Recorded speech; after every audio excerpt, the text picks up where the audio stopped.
मुबारकबाद भी देना चाहती हूँ, क्योंकि आज के ज़माने में एक इंसान का अच्छे तरीके से और किसी दाग के बिना रिटायर होना एक बहुत बड़ी बात है। तो आज के ज़माने में जब कोई इंसान रिटायर होता है तो हमेशा ये हम उनको कहते हैं कि आपकी तो कम उम्र है, और लोन साहब को देख के तो बिल्कुल नहीं लगता कि उनकी रिटायरमेंट की एज है, और उनके इतने पोते पोतियाँ हैं।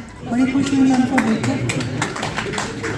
लेकिन लोन साहब के बारे में जितना कहा जाए उतना कम है। एक ऐसी वाइब्रेंट पर्सनालिटी रही है उनकी, हमेशा हर चीज़ के लिए तैयार। एडमिनिस्ट्रेशन का कोई भी काम एजुकेशन डिपार्टमेंट के बिना तो हो नहीं सकता, चाहे वो रूरल डेवलपमेंट का काम हो, हेल्थ का काम हो, किसी भी डिपार्टमेंट का काम हो, तो उसमें हमेशा एजुकेशन डिपार्टमेंट जो है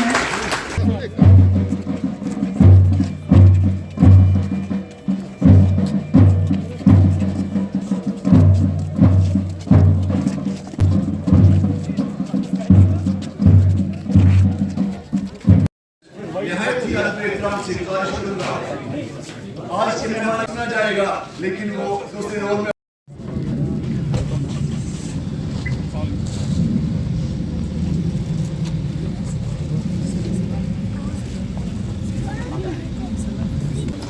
district development commissioner Baramulla doctor Syed Sehrish Askar तशरीफ फरमा हुए हैं।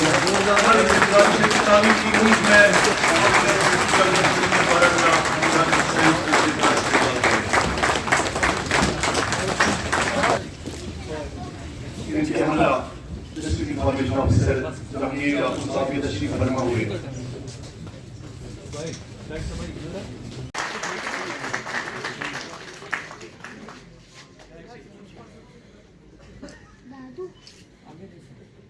इस तरह से ये अचीवमेंट्स जो हमारी सीओ ऑफ बारामूला की थी, ये नाज हो गई। शुक्रिया है बारामूला को मैं आप लोगों साहब ये नजीर साहब, ये तमाम मेरे एम्प्लॉइज़ की तरफ से इनकी जो कंट्रीब्यूशन है रेड क्रॉस के लिए 27,96,861 रुपया कमिश्नर बारामूला के हवाले किया जा रहा है, ताकि ये जरूरतमंद को काम आए। और इस तरह से और एक चेक है 6,40,000 रुपये की, जो हमारे स्कूलों से रेड क्रॉस आया। हाँ, जो स्कूलों से रेड क्रॉस आया है 6 लाख रुपया, वो चेक भी चीफ एजुकेशन ऑफिसर बारामूला ने डिप्टी कमिश्नर के हवाले की। Thank you so much. अस्सलाम वालेकुम, आदाब। मिस्टर GM लोन साहब जो एक नेशनल अवार्डी रहे हैं, हमारे चीफ एजुकेशन ऑफिसर बारामूला के भी, और बांदीपुरा का एडिशनल चार्ज उनको रहा। यहाँ आए हुए JDP साहब, हमारे डिस्ट्रिक्ट के information officer, deputy education officer, DPOs, सारे प्रिंसिपल्स, जितने भी टीचर्स यहाँ पे आए हुए हैं, हेड ऑफ इंस्टीट्यूशंस हैं, हमारे प्रेस के भाई, और सारे जितने भी लोग यहाँ प्रेजेंट हैं, मेरा सबको आदाब। आज एक बहुत ही मैं तो समझती हूँ कि एक सेंसिटिव मौका है। इसको एक तरह से हमें दुख भी हो रहा है कि लोन साहब हमारे एक जो एक फैमिली है, परिवार था एडमिनिस्ट्रेशन का, तो एक तरीके से ऐसे तो जुदा नहीं होंगे, लेकिन एक अपना जो एडमिनिस्ट्रेटिव काम वो यहाँ पर कर रहे थे और बखूबी अंजाम दे रहे थे, तो वो कल से वो यहाँ नहीं होंगे, तो एक उनकी खला हमेशा हमें महसूस होगी। लेकिन उसके साथ साथ मैं उनको मुबारकबाद भी देना चाहती हूँ, क्योंकि आज के ज़माने में एक इंसान का अच्छे तरीके से और किसी दाग के बिना रिटायर होना एक बहुत बड़ी बात है। रात सुबह सवेरे जाता था, रात को आता था, देर से आता था, अब रोज मेरे रात को उठता था, अब मुझे खुशी हो रिटायर हो रहा है।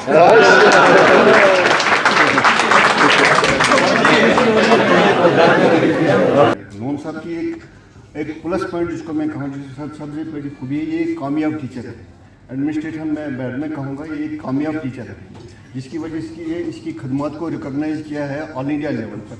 Even highest authority of the country president of India ने इसको अवार्ड दिया है। इसके लिए सबसे बड़ी कीमत ये है, इसका मतलब इसने अपने शेड्यूल में इसको कुछ दे दिया है। हमारे चीफ एजुकेशन ऑफिसर जनाब GM लोन साहब जो नेशनल अवार्डी रहे हैं, chief education officer Baramulla Bandipora additional charge रहा है, उनकी रिटायरमेंट की फंक्शन था। इसमें हमने इनको दुआएं तो दी आगे के लिए और इनकी अप्रिसिएशन भी की कि जो इन्होंने काम डिस्ट्रिक्ट बारामूला में किया है पिछले 3 सालों से, वो रियली अप्रिशिएबल है। हमें बहुत से अवार्ड्स मिले और इसमें एस्पिरेशनल डिस्ट्रिक्ट अवार्ड भी मिले जो एजुकेशन सेक्टर में इन्होंने काम किया है। और बहुत से ICT लैब्स या जो हमारे किंडरगार्टन्स थे, अटल टिंकरिंग लैब्स, वो इनके टाइम पे हमने ओपन किए, जिससे कि हज़ारों जो हैं, लाखों लोग हैं और बच्चे हैं, उनको फ़ायदा हुआ है। हम इनको विश करते हैं कि ये आगे भी अपनी लाइफ में जो है वो सोसाइटी को कंट्रीब्यूट करें और फर्दर कंट्रीब्यूट करें, और इनको यही विशेस देते हुए आज हमने इनका फेयरवेल जो है वो यहाँ पर किया।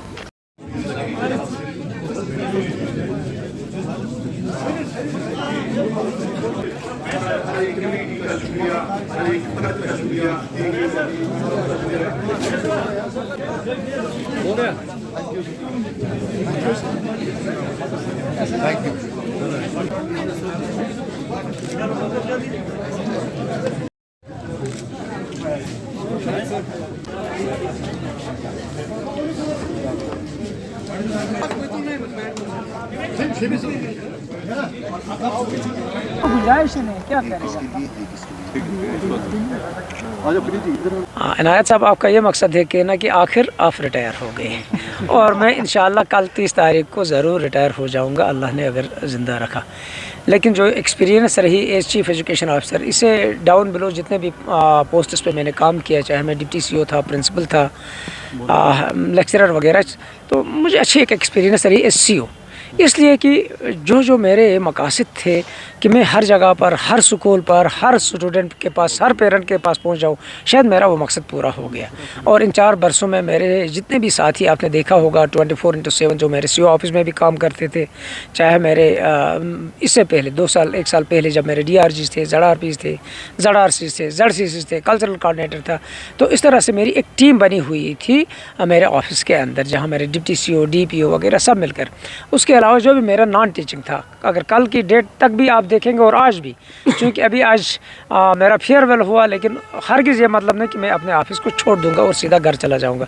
मैं ऑफिस जा रहा हूँ, 8, साढ़े 8, 9, 10 तक मैं अपना काम करूँगा, रात को भी काम करूँगा, कल दिन को भी, और कल रात के 12 बजे तक मैं काम कर लूँगा। 12 बजे के बाद ठीक है, मैं तमाम ग्रुप्स भी लीव कर लूँगा ताकि मेरा मैं किसी को कोई इंटरव्यू ना कर सकूँ। लेकिन आज तक जो मैंने चलाया उसका सबूत आपको सामने मिला।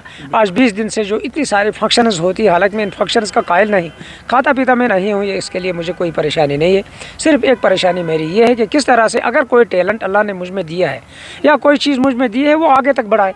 एक इंस्पायरेशन हम बने अपनी कौम के अंदर, अपने स्कूल के अंदर, अपने मोहल्ले के अंदर, गांव के अंदर, देहात के अंदर, शहर के अंदर, हर एक चीज़ को अब मेरा टीचर टच कर ले, क्योंकि टीचर जो है उस पर बहुत सारी उम्मीदें हैं। एक टीचर कौम की तकदीर को बदल सकता है, वो किसी इंसान को बना सकता है और किसी को बिगाड़ भी सकता है। मैं चाहूँगा मेरा जो भी उस्ताद हो वो किसी को बिगाड़े नहीं बल्कि बनाए, और उम्मीद भी वही है, पैगम्बराना पेशा है। इसमें हम क्या कर सकेंगे, इस बच्चे को मोल्ड करना हम बच्चे को कर सकते हैं। मुझे उम्मीद है प्राइमरी स्कूल लेवल के टीचर से लेकर मेरे हायर सेकेंडरी स्कूल लेवल तक जितना भी टैलेंट है उस टैलेंट को बाहर निकाले, जितना भी रिसोर्स अवेलेबल है उस रिसोर्स को इस्तेमाल कर ले, जितना भी सब्जेक्ट एक्सपर्ट्स हैं एक दूसरे को मदद कर ले, जो भी प्रोग्राम्स हमारे एक्टिविटीज़ हैं, करिकुलर, को करिकुलर, एक्स्ट्रा करिकुलर, तो इन सबों को निकाल दें, इन सबों को जोड़ ले तमाम, जब बच्चों को और उनके पेरेंट्स को, क्योंकि ट्राइपोलर प्रोसेस है जहाँ बच्चे हैं, पेरेंट है और उस्ताद है, इन सबों को जोड़ दे। और आज खुशकिस्मती है कि हमारे पास जितना भी इंफ्रास्ट्रक्चर डेवलप हो रहा है उससे हमारे कई स्कूलों, बहुत सारे स्कूलों में नई जान आई है, और शायद आज प्राइवेट स्कूलों के साथ जो हमारा मुकाबला है उससे कहीं कहीं हम आगे भी चले गए। ICT लीजिए, केल सेंटर लीजिए, सोलर सिस्टम लीजिए, ATL लीजिए, और इस तरह से बहुत सारे ऐसी चीज़ें हैं जिसमें हम कह सकते हैं कि हमारे स्कूल बहुत आगे है। फिर यूनिफॉर्म से, स्कॉलरशिप से, MDM में, तो सरकार ने कोई कसर बाकी नहीं रखी है। बस ये बताएं कि तमाम पेरेंट्स को, तमाम साथियों को, अपने दोस्तों को, अपने टीचर्स को, अपनी कम्युनिटी को, और अपने और आप लोगों को जो हमारे मीडिया के हमारे अजीज़ हैं, आपसे भी यही इल्तमास है कि छोटी छोटी चीज़ों पे नज़र नहीं रखना, बड़ी बड़ी चीज़ों को, अपने माइंड को एक ब्रॉडर पर्सपेक्टिव से देख लेना कि हम इस कायनात को, इस बारामूला को आगे लेना है। तो उस सिलसिले में अगर हम अपना विज़न खोल देंगे तो कोई इंशाल्लाह कसर हम बाकी नहीं रख सकते।